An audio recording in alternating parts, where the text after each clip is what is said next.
فينبغي يا إخوة أن ندرس سير العلماء المتقدمين والقريبين منا، لأن بعض الناس إذا قرأ سير العلماء المتقدمين قال أولئك في ذاك الزمان. نقرأ سير العلماء المتقدمين يا إخوة، والله كثير منا أصبح في قلوبهم جفوة، قسوة في العبادة وقسوة على العباد. في العبادة ربما يمر على الواحد منا شهر ما ذرف دمعة لله، وعلى العباد ما أن يخطئ أحد إخواننا في كلمة حتى تأتيه الأسهم من كل مكان، ما تتق الله، افعل كذا.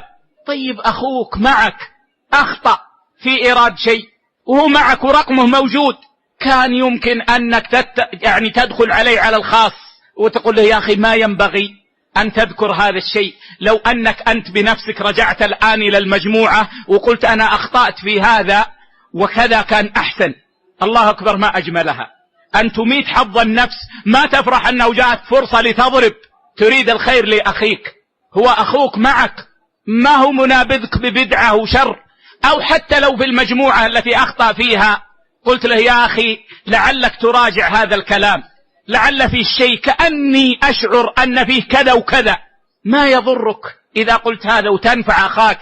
أما هذه القسوة التي تولدت فينا حتى على أقرب الناس إلينا، نحتاج أن نذيبها بكثرة ذكر الله، وأن نذيبها بكثرة قراءة القرآن.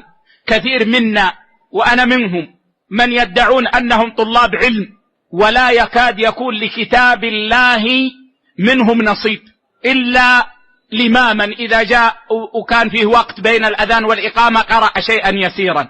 وبكثرة قراءة سير العلماء، فنحن بحاجة يا إخوة لهذا.